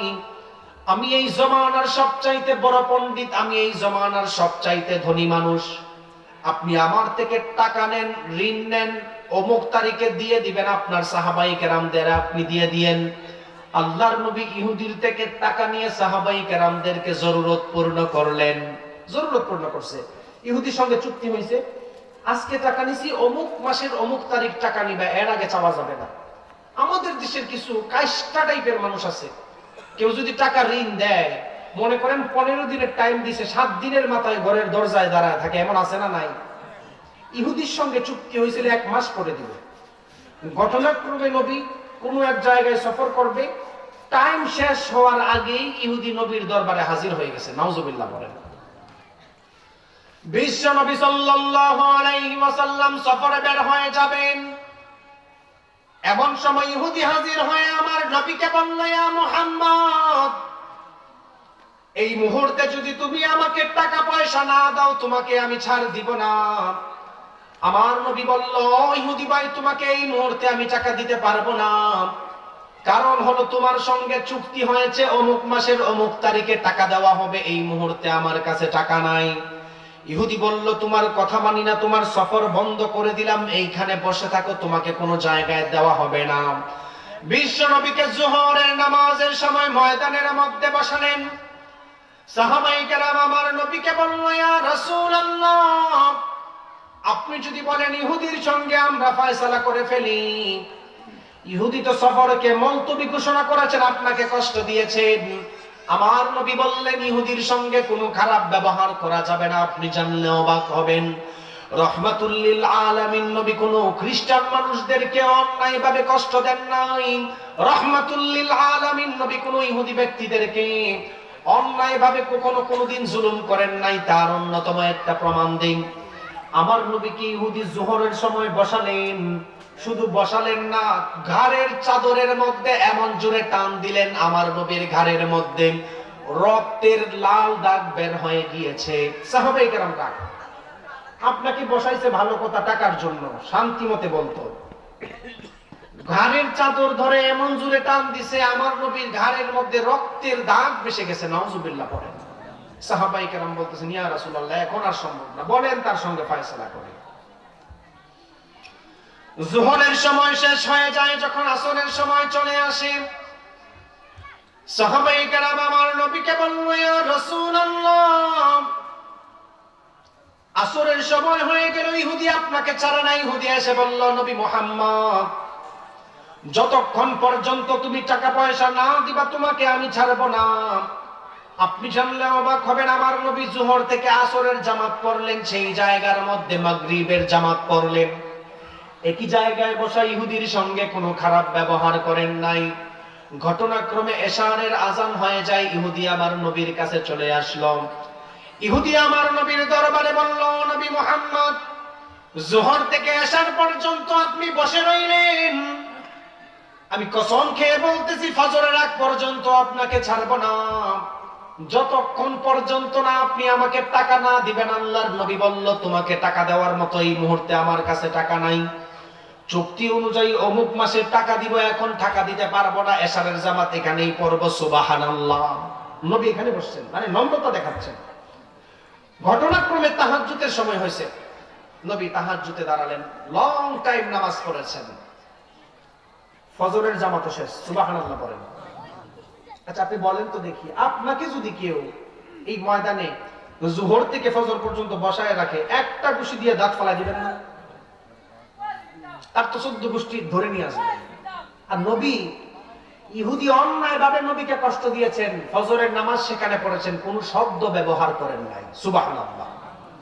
ফজরের জামাত শেষ, ইহুদি সাহাবায়ে কেরামদেরকে ডাকছেন, এদিকে আসো, আমি তৌরাতের সবচাইতে বড় একজন পণ্ডিত, আমি রাতের বেলায় তৌরাত স্টাডি করতে দেখলাম, শেষ জামানার নবী মুহাম্মদুর রাসূলুল্লাহ সাল্লাল্লাহু আলাইহি ওয়াসাল্লামের আদর্শ এমন ফ্যান্টাস্টিক আদর্শ হবে, এমন হাই কোয়ালিটির ইনসাফওয়ালা মানুষ হবে, উনাকে কেউ যদি কষ্ট দেয় উনি তার উপর রাগান্বিত হন না। সুবহানাল্লাহ। নবী হে, আমি আপনাকে কষ্ট দেওয়ার জন্য যোহর থেকে ফজর পর্যন্ত বসাই নাই, আপনাকে পরীক্ষা করার জন্য বসাইছিলাম। সাহাবায়ে কেরামদের সামনে আমি ঘোষণা করলাম, আপনি সত্য নবী, আমি ইসলামের ছায়াতলে চলে এসেছি। সুবহানাল্লাহ বলেন। ইহুদি ব্যক্তি, আর টাকা ঋণ আমার জিন্দেগির 4 ভাগের টাকা 3 ভাগ আল্লাহর রাস্তায় দান করলাম। সুবহানাল্লাহ বলেন। কেন বললাম কোরআনের আদর্শ কেমন ফ্যান্টাস্টিক আদর্শ? কেন বললাম কোরআনের আদর্শ যাদের ভিতরে থাকবে তারা ইনসাফ করবে? আপনাদেরকে অন্যতম একটা উদাহরণ দিলে আপনারা খুব সুন্দর করে ভালো করে বুঝতে পারবেন। রহমাতুল লিল আলামিন নবী বড় হওয়ার পরে ইনসাফওয়ালা হন নাই, জন্মের পর থেকে আমার নবী ইনসাফওয়ালা মানুষ ছিলেন। আম্মা জান যখন মারা গেল, আল্লাহর নবীর মা যখন মারা গেল, উনি অনেক দুধ, মা হালিমার কাছে দুধ খেত, এক স্তন থেকে দুধ খেতেন, অন্য স্তনের মধ্যে মুখ লাগাতেন না, তার অপর ভাইয়ের জন্য রেখে দিতেন। সুবহানাল্লাহ। মাঝারি বয়সে আল্লাহর নবী চলাফেরা করেছেন, ইনসাফের প্রমাণ দিয়েছেন। আপনাদের সামনে একটা হাদিস শেয়ার করলে ভালো করে বুঝতে পারবেন। আমার নবী আম্মার রাদিয়াল্লাহু তাআলা আনহুর সঙ্গে মাঝে মধ্যে চলাফেরা করতেন। মাঝারি বয়সে আল্লাহর নবী আম্মার রাদিয়াল্লাহু তাআলা আনহুর সঙ্গে মাঠের মধ্যে বকরি চড়াতেন। আম্মার রাদিয়াল্লাহু তাআলা আনহুর সঙ্গে একদিন প্ল্যান করলেন, ও আম্মার, কাল ফজরের পরে পূর্ব দিকে যে একটা বড় মাঠ দেখা যায়, সেই মাঠের মধ্যে তোমার আমার বকরি নিয়ে সেখানে আমরা চড়াবো, ভালো ভালো ঘাস পাওয়া যায়, বকরিগুলা সুস্থ সবল হয়ে যাবেন। নবী মাঝারি বয়স ও শ্রেষ্ঠ ইনসাফওয়ালা মানুষ ছিলেন। আম্মারকে বলতেছেন, ফজরের পরে তোমার বকরি আমার বকরি বড় মাঠে নিয়ে যাব, ওইখানে ঘাস একদম অত্যাধুনিক ভালো, একদম তাজা। ঘটনাক্রমে রাসূল সাল্লাল্লাহু আলাইহি ওয়াসাল্লাম পরের দিন সকাল বেলায় আম্মার রাদিয়াল্লাহু তাআলা আনহুর আগেই মাঠে চলে গেছেন। সুবহানাল্লাহ বলেন। আপনি যদি আগে মাঠে যান, আপনার গরু আগে ছাড়বেন না? সবাই তো ছাড়বেন। নবী আগে মাঠে যাওয়ার পরে ওনার বকরিগুলা ছাড়ে নাই, এক কর্নারের মধ্যে বেঁধে রাখছেন। সুবহানাল্লাহ বলেন। আম্মার রাদিয়াল্লাহু তাআলা আনহু পরবর্তীতে হাজির হয়ে গেল। আম্মার রাদিয়াল্লাহু তাআলা আনহু আমার নবীকে বলল, গো আল্লাহর নবী, আপনি তো আমার আগে মাঠের মধ্যে চলে আসছেন, আপনার ছাগলগুলি তো ছাড়ার দরকার ছিল। আপনি জানলে অবাক হবেন, রাহমাতুল লিল আলামিন নবী জন্মের পর থেকে ইনসাফের শ্রেষ্ঠ প্রমাণ দিয়েছেন। রাহমাতুল লিল আলামিন নবী মাঝারি বয়সেও শ্রেষ্ঠ প্রমাণ দিয়েছেন। আল্লাহর নবী আম্মারকে বলল, আম্মা তোমার সঙ্গে আমি কথা বলেছিলাম, তোমার সঙ্গে ওয়াদা করেছিলাম একসাথে আমরা ঘাস খাওয়াবো। আগে আসার কারণে যদি আমার ছাগলকে আমি আগে ছাইরা দেই, ভালো ভালো ঘাসগুলি সে খেয়ে ফেলবে। সাধারণ একটা ঘাস নিয়েও আমার নবী আম্মারের সঙ্গে ইনসাফের পরিচয় দিয়েছেন। সুবহানাল্লাহ। আম্মার আসো একসাথে ছাগল ছাড়ে, তাহলে ভালো ঘাস তোমারও পাইবো আমারও পাইবো। আর আপনি একটা ঘাস নিয়ে আপনার নবী ইনসাফ করেছেন, ঘাস নিয়ে ঘাস। আর আপনি আপন ভাই আর আপন ছোট বোনের জায়গা নিজের নামে লিখেন। চিন্তা করেন আপনি কোন উম্মত। বিশ্ব নবী সাল্লাল্লাহু আলাইহি ওয়াসাল্লামকে আল্লাহ রাহমাতুল লিল আলামিন হিসেবে প্রেরণ করলেন। কেন আপনাদেরকে বললাম আমার নবীর আদর্শ কত সুন্দর আদর্শ। আমার নবীর আদর্শ হলো আল কোরআন। কোরআন এমন এক কিতাব, যেই কিতাব সারা পৃথিবীর অন্যান্য ধর্ম বইয়ের চাইতে সবচাইতে দামি হওয়ার অন্যতম একটা কারণ হলো এই কোরআনের আইন যাদের ভিতরে থাকবে তারা দুনিয়ার মধ্যে সর্বোত্তম মানুষ হবে। সুবহানাল্লাহ। নবী কেমন মানুষ, কেমন নবী ছিলেন, উদাহরণ দেই। রাসূল সাল্লাল্লাহু আলাইহি ওয়াসাল্লাম একদিন এইভাবে সাহাবায়ে কেরামদেরকে নিয়ে বসা, কথা বলতেছেন। মনে করেন আমরা কথা বলতেছি, নবী বিভিন্ন সময় মসজিদে নামাজের পরে সাহাবায়ে কেরামদেরকে নিয়ে কথা বলতেন। হঠাৎ করে আমার নবী কান্না শুরু করছেন। সুবহানাল্লাহ পড়েন। আচ্ছা বলেন তো দেখি, আমি যে এখানে বয়ান করতেছি এই মুহূর্তে যদি হঠাৎ করে কান্না শুরু করি, জিজ্ঞেস করবেন না হুজুর এত দূর থেকে আসলেন, কথা বলতেছেন, কান্নার কারণ কি? প্রশ্ন করবেন না? বিশ্ব নবী সাল্লাল্লাহু আলাইহি ওয়াসাল্লাম সাহাবায়ে কেরামদের মজমায় বসে কান্না শুরু করলেন। কান্না শুরু করার পরে একজন সাহাবী আমার নবীকে বলল, গো আল্লাহর নবী এতক্ষণ পর্যন্ত আপনি হাসতেছিলেন, এখন কেন আপনি কান্না করলেন? আপনি আমাদেরকে জানায়া দেন। আল্লাহর নবী বলল, সাহাবায়ে কেরাম আমি আমার ভাইদের কথা স্মরণ করে কান্না শুরু করেছি। সুবহানাল্লাহ। ভাইদের কথা। সাহাবী বলল, ইয়া রাসূলুল্লাহ জন্মের পরে তো আপনার সঙ্গে কোনো ভাই দেখি নাই, কাকে আপনি ভাই বললেন বলেন তো? আপনার তো কোনো ভাই নাই, কার কথা ভাই বলে স্মরণ করলেন আর এইভাবে হাউমাউ করে কাঁদতেছেন, কারণ কি বলেন? আমার নবী সেদিন ঘোষণা করেছিলেন, সাহাবায়ে কেরাম শোনো, শেষ জামানায় এমন কিছু উম্মত আসবে তারা আমাকে না দেখে মহব্বত করবে, না দেখে আমার ভালোবাসায় জান দিয়ে দিবে। সুবহানাল্লাহ। আপনার আমার কথা নবী ১৫০০ বছর আগে বলেছেন। আপনাকে আমাকে ১৫০০ বছর আগে নবী ভাই বলে সম্বোধন করেছেন। সুবহানাল্লাহ বলেন। সাহাবায়ে কেরাম আমার নবীকে প্রশ্ন করলো, ইয়া রাসূলুল্লাহ যেই সমস্ত উম্মত এখনো পর্যন্ত দুনিয়াতে আসে নাই, পরের জামানায় উম্মত গুলি আসবে, তাদেরকে আপনি ভাই বলে সম্বোধন করেছেন। ওগো আল্লাহর নবী তারা যদি আপনার ভাই হয়, আমরা তো আপনার সঙ্গে চলাফেরা করি, আমরা কি? আমার নবী বলল, তোমরা আমার সাথী, তোমরা আমার সাহাবী। আল্লাহর নবী বলল, সাহাবায়ে কেরাম শুনে নাও, হাসরের ময়দানে যখন জাহান্নামের কম্পন শুরু হয়ে যাবে, হাসরের ময়দানে যখন বিচার কার্য শুরু হয়ে যাবে, আমি আমার সাহাবীদের দিকে যদি একবার তাকাই, আমি শেষ জামানার আমার উম্মত ভাইদের দিকে ১০০ বার ফিরাইয়া তাকাবো। সুবহানাল্লাহ। উনার সঙ্গে চলাফেরা করছেন সাহাবী। আপনি আমি কি সাহাবী? আছেন কেউ এখানে সাহাবী? নাই। উনার সঙ্গে চলাফেরা করেছেন, একসাথে নামাজ পড়েছেন, রোজা রাখছেন, রাসূলের জন্য রক্ত দিয়েছেন, রাসূলের সঙ্গে নাস্তা করছেন। আপনি নাস্তা করছেন কোনোদিন? রাসূলকে কোনোদিন নাস্তা করাইছেন? ওই এদের আওয়াজ মনে হয় এরা মনে হয় সবসময় রাসূলকে নাস্তা করেছে, না কি বলেন? আপনারা এরকম চুপ থাকেন কেন আমি বুঝতেছি না। নাকি আমার কথা বুঝেন না কোনটা? না বেশি বুঝতেছেন এটা? রাসূলের সঙ্গে কি আপনারা কেউ নামাজ পড়ছেন? কেউ কি নামাজ রাসূলের পিছনে একামত দিয়েছেন কোনোদিন? এক বেলা নাস্তা করাইছেন?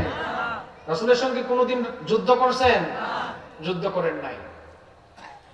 যেই সাহাবী ৫ ওয়াক্ত নামাজ নবীর পিছনে পড়তো, যেই সাহাবী ঘুম থেকে উঠার পরে নবীকে নিয়ে নাস্তা করত, যেই সাহাবী নিজে না খাইলে নিজে না খাইয়া নবীকে নিয়ে নাস্তা করাইতো। ওই সাহাবীকে আল্লাহ নবী বলতেছেন, সাহাবী শোনো, তোমার দিকে আমি একবার তাকাবো।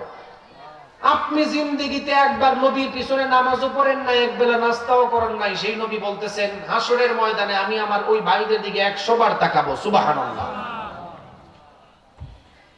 আপনি তো চিন্তা করেন, রাসূল সাল্লাল্লাহু আলাইহি ওয়াসাল্লামের আদর্শ পড়ালে আপনার সন্তান জঙ্গি হবে।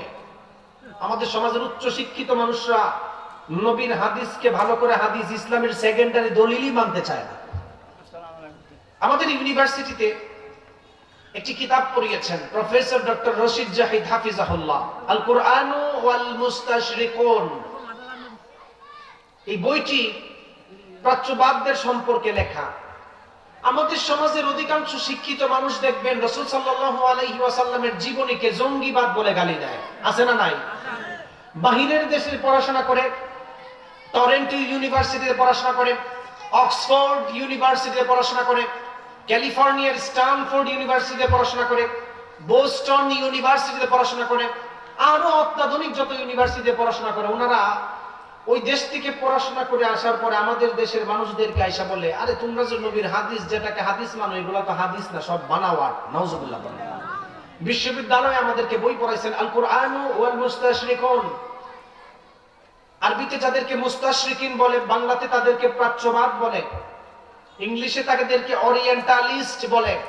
আমি জানি আপনাদের এই টেকনাফবাসী শিক্ষিত মানুষ, আমাদের অধিকাংশ মানুষ ইহুদি খ্রিস্টানদের বই পড়ে ইসলামকে মাপতে চায়। এমন আছে না নাই? 1802 সালে, 1903 সালে বই লেখা হয়েছে Joseph Schacht, গোল্ডজিহের।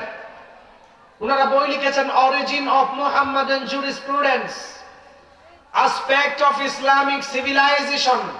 Mister Arberry Nicholson, এইরকম ইহুদি ব্যক্তিরা বই লিখছেন। ওনারা বই লিখেছেন রাসূল সাল্লাল্লাহু আলাইহি ওয়াসাল্লামের সিরতের উপর। বইয়ের সর্বপ্রথমে লিখেন, নবীর মতো এত অত্যাধুনিক আদর্শবান মানুষ আর দুনিয়াতে আসবে না। সুবহানাল্লাহ বলেন। কে লিখছেন? একজন ইহুদি ব্যক্তি। এই বই পড়তে গেলে সর্বপ্রথম আপনি শুধু সুবহানাল্লাহই পড়বেন, কিন্তু মধ্যখানে গেলে নাউজুবিল্লাহ ছাড়া আর কিছু বের হবে না। ইহুদিদের মূল একটা চক্রই কাজ করে মুসলিমদেরকে ধোঁকা দেওয়ার জন্য। ইহুদিরা মুসলিম সেজে, মুসলিমদের বেশভূষা সেজে তারা আরবিতে বই লিখেন। রাসূল সাল্লাল্লাহু আলাইহি ওয়াসাল্লামের সিরতের উপর বই লিখেছেন origin of Muhammadan jurisprudence, Joseph Schacht. Goldziher বই লিখেছেন। আসলে রাসূল সাল্লাল্লাহু আলাইহি ওয়াসাল্লামের হাদিসকে মুসলমানরা যে হাদিস মনে করে, এটা ইসলামের কোনো দলিল না। নাউজুবিল্লাহ বলেন। কোরআন যে নবীর উপর নাজিল হয়েছে সেটা কোনো কোরআন না, এটা বানাওয়াট। এই বইগুলা টরেন্টোতে পড়ায়, অক্সফোর্ডে পড়ায়, বোস্টন ইউনিভার্সিটিতে পড়ায়। আমার খুব খারাপ লাগছে, অক্সফোর্ড ইউনিভার্সিটি এই বইগুলাকে স্বীকৃতি দিয়েছেন। আজকের এই মাহফিল থেকে আমি চ্যালেঞ্জ করে বলে যাই, কোন উচ্চ শিক্ষিত মানুষ যদি ইহুদির লেখা বই পড়ে মুসলিমদেরকে মাপতে চায়, কোন উচ্চ শিক্ষিত মানুষ যদি ইহুদি খ্রিস্টানদের লেখা বই দিয়ে নবীর সিরতকে মাপতে চায়, ওই মানুষটার ঈমান থাকবে না। ঠিক কিনা বলেন? আপনি ইহুদিদের বই পড়ার পরে মসজিদে এসে 5 ওয়াক্ত নামাজ এইভাবে না ওইভাবে, ওইভাবে রুকু দিবেন না ওইভাবে দিবেন, ফাইজলামি করেন, মনে রাখবেন মুনাফিক হবেন। ঠিক কিনা বলেন? আল্লাহ রাব্বুল আলামিন কোরআন নাজিল করার মাধ্যমে সমস্ত কিছুর সমাধান দিয়েছেন। তার অন্যতম আরেকটা উদাহরণ আপনাদের সামনে তুলে ধরে আপনারা ভালো করে বুঝতে পারবেন। আমাদের সমাজের মানুষ দুনিয়ার মধ্যে পড়াশোনা করার কারণে কোরআনকে ভালো করে স্টাডি করতে চায় না। আপনি জানলে অবাক হবেন, তিরমিজির হাদিস আল্লাহর নবী সাহাবায়ে কেরামদেরকে জানালেন, ইন্নাল্লাযী লাইসা ফী জাওফিহি শাইউম মিনাল কুরআনি কাল বাইতিল খানিব।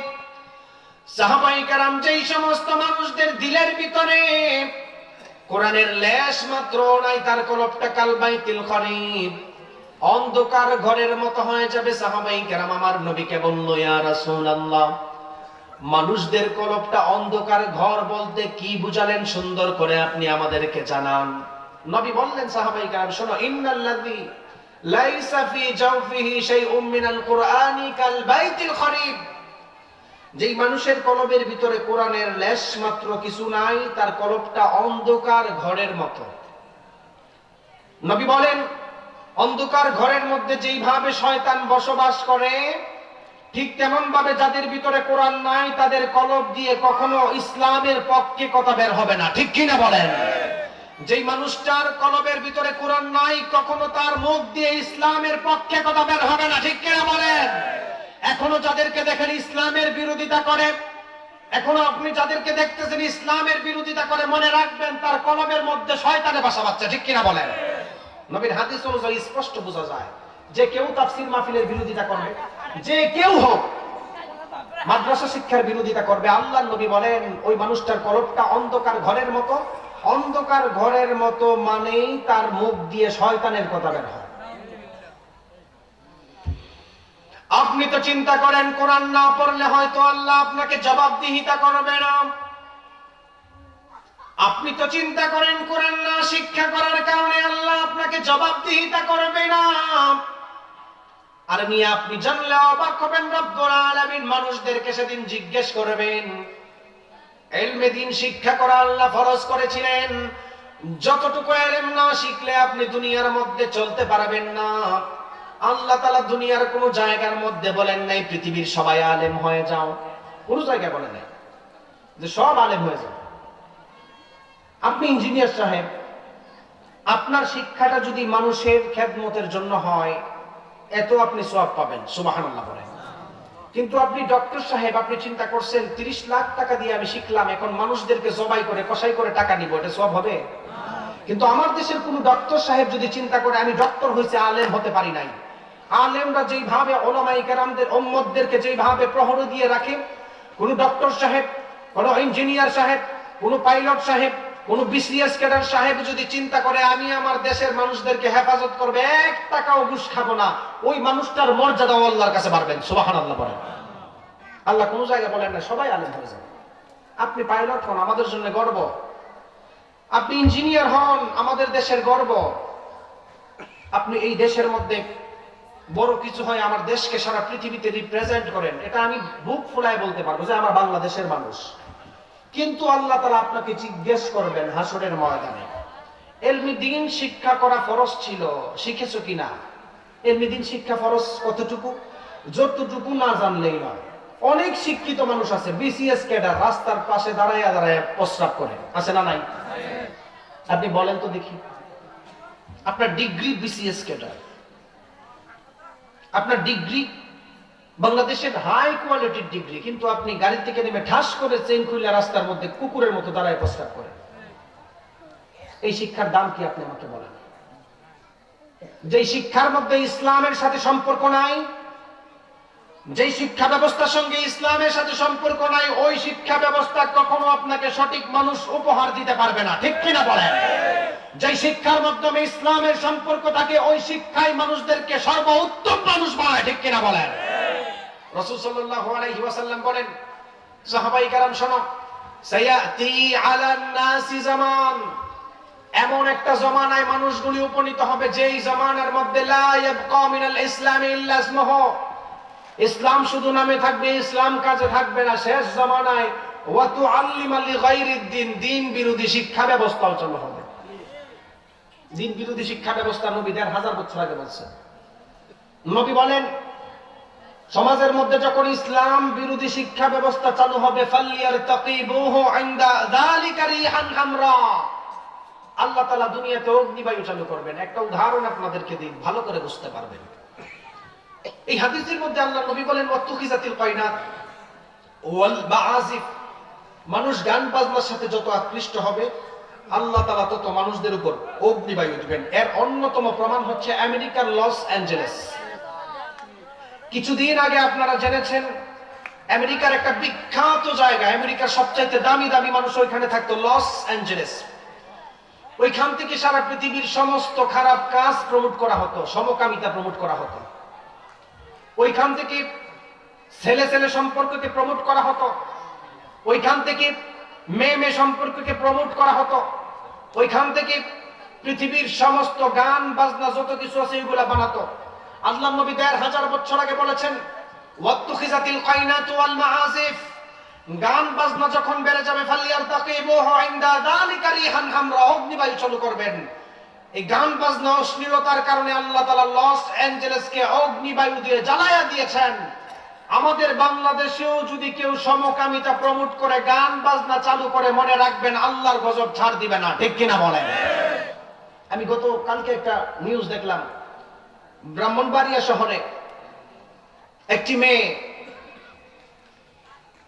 ছেলে সেজে চলাফেরা করে, একটা মেয়ে ছেলে সেজে চলাফেরা করে, নাম বিন্দাস মিলি। ফেসবুকে হয়তো আপনারা দেখছেন, সারা বাংলাদেশ এটা নিয়ে তুলপাট, ব্রাহ্মণবাড়িয়া জেলাতে। এই বিন্দাস মিলি একটা মেয়ে বিবাহ হওয়ার পরে শুনলাম 2 জায়গাতে ডিভোর্স হয়েছে, হওয়ার পরে এখন মেয়ে তারা সমকামিতা, মেয়ে সম্পর্ক করে, নাউজুবিল্লাহ করেন। আমি নিউজ নিয়ে দেখেছি, মাদ্রাসার অধিকাংশ শিক্ষার্থীদেরকে সে ট্র্যাপে ফেলাইয়া সমকামিতার সাথে সম্পৃক্ত করে ফেলে, নাউজুবিল্লাহ করেন। আজকে সকালে দেখলাম এটা খুব অবস্থা খারাপ বাংলাদেশে, সমকামিতা, পুরুষ সম্পর্ক, মেয়ে সম্পর্ক। এই ব্রাহ্মণবাড়িয়ার মেয়ে বিন্দাস মিলি, তার ট্র্যাপের মধ্যে অনেক মহিলা আটকা পড়া। তার ট্র্যাপের মধ্যে আটকা পড়ার পরে আজকে দেখলাম একটা ভিডিও, এক মেয়ে হয়তো তার ট্র্যাপে আটকা পড়ছে, ওই মেয়ের মা তার পায়ে ধরে মাপ চেয়েছে, দয়া করে তুই আমার মেয়ে ছাড়। নাউজুবিল্লাহ পড়বেন না? এই যে সমকামিতা সমাজের মধ্যে আসতেছে, আল্লাহর গজব আসবে কি আসবে না? আমি আমার ব্রাহ্মণবাড়িয়ার প্রশাসনের, বাংলাদেশের সমস্ত উচ্চতর প্রশাসনের দৃষ্টি আকর্ষণ করছি, এরকম বিন্দাস মিলি মার্কা যত মেয়ে সমাজের মধ্যে প্রমোট করে, সমকামিতা প্রমোট করে, তাদেরকে অতি তাড়াতাড়ি জেলের মধ্যে ঢুকানো দরকার। ঠিক কিনা বলেন? আল্লাহ তাআলা বুঝার তৌফিক দান করুক। দেখুন